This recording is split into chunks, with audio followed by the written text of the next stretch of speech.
Hello everyone and welcome to my channel. My name is Crown and today we are going to have some more stories that I hope that you will enjoy. But before we start, it will be so much appreciated if you would subscribe to the channel, like the video if you enjoyed it, and maybe leave a comment down below. These simple clicks would mean a lot to the future of this channel and really reward the effort that I put in every day.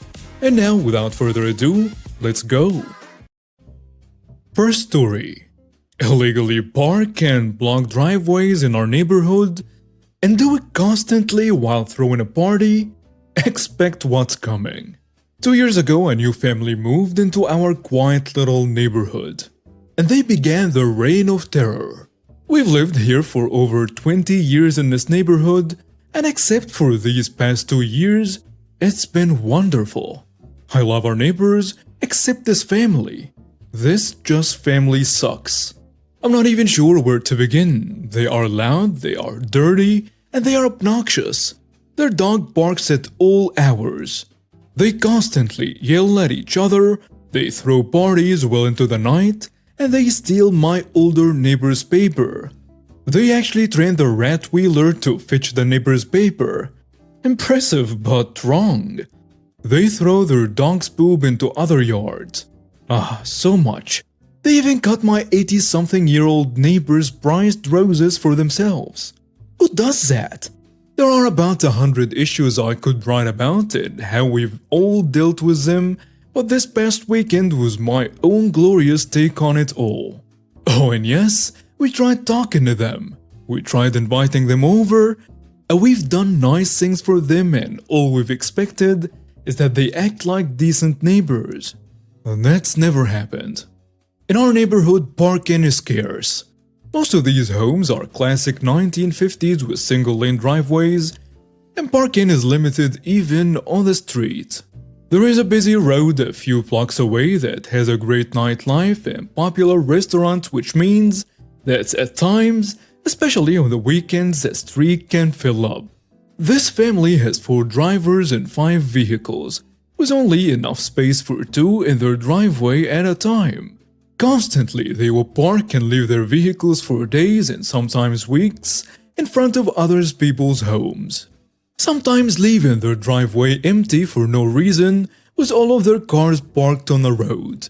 I kinda believe that in itself isn't that big of a deal, except for how and when they would do it. They were intentional about it all. They would do so to try to and cause the most grief with everyone, and this went on for months. A complete screw you to everyone. After months of this and no one retaliating or giving them the satisfaction of how mad we all are, they started parking deliberately in ways to make it difficult to get out of our driveways. I had to have my husband come out most mornings to guide me so I wouldn't hit their car as I backed out of my own driveway. There were also times where they squeezed my neighbor's car on the street to where they couldn't get out. And finally, an older retired neighbor goes down to the city/police station and inquires about what to do. They found a code or law stating that so much space from the sides of driveways and yada yada yada is required. So we come home one night to freshly painted yellow curbs outlining every house surrounding this one. A few weeks ago, my husband's car broke down and he had to get towed. On his way back, he starts talking with the tow truck driver about these jerk neighbors and their cars. And he tells my husband that if these cars are parking illegally, we should call the non-emergency line, and if they receive a ticket, to call him and he can tow them at the owner's expense. It's the law. My husband and him keep talking and even meet up for a beer a few nights later. They are big fans of the Blazers. Rip City. He's a really good guy. About a month ago, we met a couple in our fair city and it just so happens that the husband is an officer. We were already planning on meeting that Friday night, and when we met, I brought the jerk neighbors and their parking. He says that he will drive through on his shift if he gets time, and if he sees them parked in the yellow, he has no problem ticketing them. Great. He also gets some of his friends to check it out when they have time to. Fantastic. We've been calling almost daily at this point about their cars parked illegally, but nothing was happening. That Saturday night he sent me a text saying he ticketed 3 cars. I missed that text. So no tow truck. But I kinda figured with 3 tickets they would get the idea. And they didn't. Off and on all week it was the same. This past Saturday the teenage son threw a party and everyone, I mean every single one of their guests and them, parked in the yellow of someone's driveway, or blocked someone out altogether. Obviously, the little jerk told all of his friends to block our driveways or block our cars in. I sent a text to our officer friend who told me to call the non-emergency line and he'd be the one to look into it. But I'm scheming bigger. I call up the tow truck driver and tell him that there are at least 15 cars parked illegally, and all are about to receive parking tickets for blocking driveways and cars. I let him know that we are friends with an officer, and he and I scheme a little further. We have a solid plan. I call our officer friend back and tell him our plan, and I also mention that the party is likely going to be filled with underage drinkers. Now I hate busting parties, but I make exceptions for the young ones, and especially little underage drinking and driving ones. And he and I finalize a plan. Here is how it all went down. Officer and 3 of his partners go through the neighborhood citing all of the cars. Meanwhile, our tow truck driver friend has assembled a group of drivers at a nearby grocery store parking lot. My husband and I made an anonymous call about a possible underage party. The tow truck drivers start at the ends of our street grabbing the cars as quickly as possible.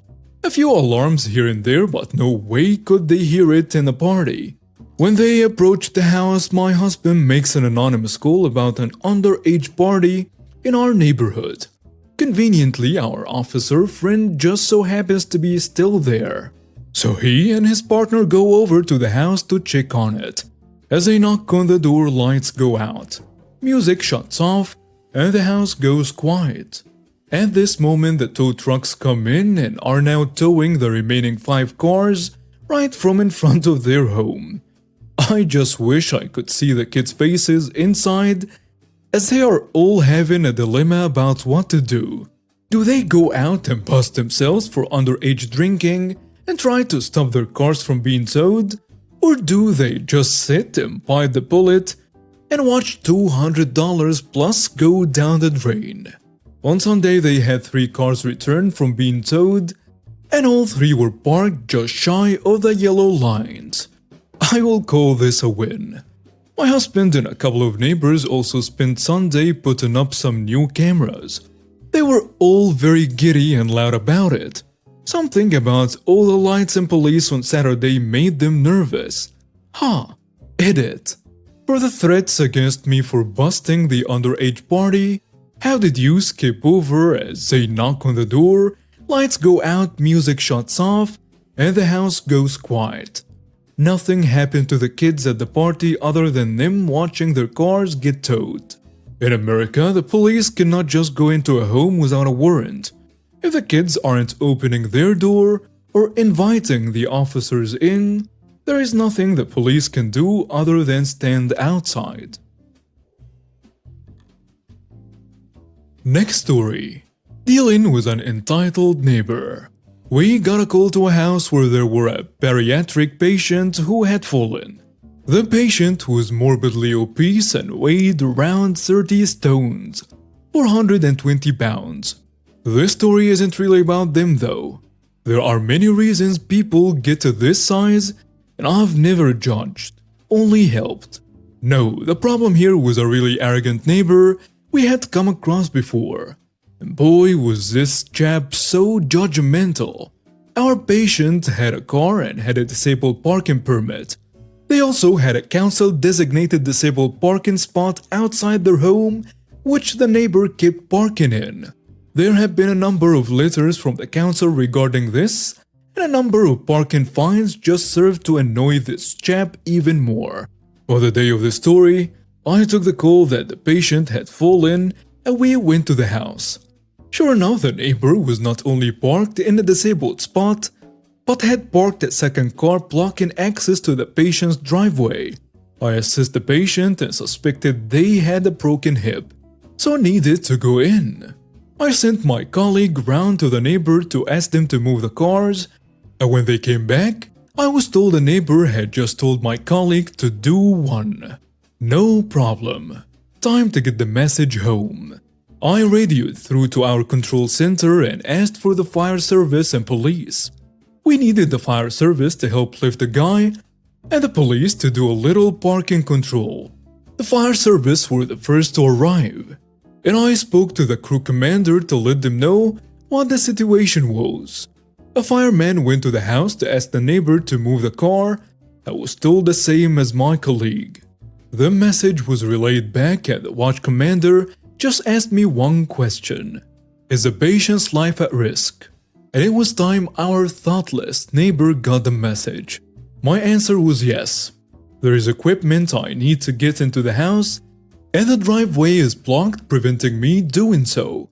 The watch commander told the fire truck driver to move those vehicles. It was really satisfying to see both vehicles being pushed down the road by the fire service, and the look on the neighbor's face as he came out spitting and screaming was well worth seeing. His complaints to the police fell on deaf ears. They were well aware of his history of obstruction, and my clinical assessment that the patient's life was in danger was more than enough justification for the vehicles to be moved. This really did bring a smile to their faces as we wheeled them out. Next story. My dad's ultimate revenge on an entitled family. Backstory. My dad is a high school assistant principal. It is currently his first year at a new school, and it's a much better school than the last one he was at, which was overpopulated, drug-filled, and many of the students there had to have free or reduced lunches. There were fights almost every week, and my dad had to suspend kids almost every day. His new school is much better, with just 2 incidents all year. One was an autistic kid who had an episode, and the one I'm about to tell you find Redditors about. The original incident took place about 2 months ago. I'm not 100% sure what started it, but either the bus driver accidentally bumped into the entitled girl while he was dropping her off, or he told her off for saying something rude. But she got mad and texted her entitled mom about it. The entitled mom came out of her home and started yelling at him, so he just drove off.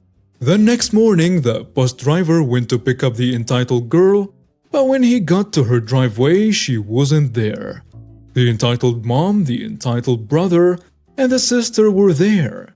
He opened the door to ask where the entitled girl was, and that's when all 3 of them boarded the bus. The entitled girl is a junior, I think.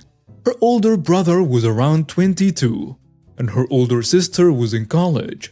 These people were all adults, and all 3 of them started screaming at the poor bus driver, threatening him and calling him slurs and telling him off. The rest of the kids on the bus were expectedly scared. The moment the 3 of them got off the bus driver sped away.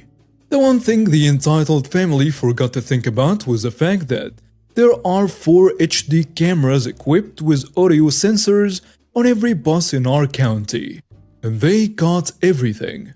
The poor dude got the rest of the kids to school and went straight to the front office. My dad was mad. He got the video feed from the bus, called his school cop who called some other cops, and had the entitled mother arrested for malicious harassment, intimidation, trespassing, and a few other things. My dad's principal let my dad have control over the whole situation because he knows my dad does not mess around with these kind of things. So my dad helped the bus driver get some revenge. First, he had the entitled girl switch to a different bus route so she couldn't mess with the bus driver anymore. Then he had the entitled brother, the entitled sister, and the entitled mother permanently banned from the school grounds. And then he gave the bus driver a month of paid time off. Working with their lawyer, My dad got statements from most of the kids who were on the bus, and they decided to press charges against only the entitled mother and brother, who had apparently been in the middle of a 6-month probationary period for a different crime. So he was essentially guaranteed jail time. Going into the trial 6 weeks ago, nobody expected the entitled mother to get any more jail time than a week of that. My dad, his principal, and the school cop were all in the courthouse in case they needed to be called as witnesses, but they were not. Their lawyer made his remarks, and the entitled mother lawyer just tried to get her sentence reduced. He knew they were going to lose, and the videos weren't even shown to the judge because there was so much other evidence. But the judge surprised everyone when he gave the entitled mother a 30-day sentence. He made it very clear to her that she had threatened the life of a man, endangered kids, and trespassed on school property for no reason besides that the bus driver had told off the entitled girl, and that she should be punished accordingly. My dad and his principal were trying not to cheer, but that wasn't even the best part. The entitled brother skipped his trial. They were back-to-back trials, so there is no way he could have forgotten. The judge immediately issued a bench warrant for his arrest. He was caught the next day in the entitled mother's house, and when brought in front of the judge, he was given a year in prison for breaking his probation, skipping his trial, and for the same charges as his mother. If that isn't pro-revenge, I don't know what is. As for the entitled girl, she switched schools.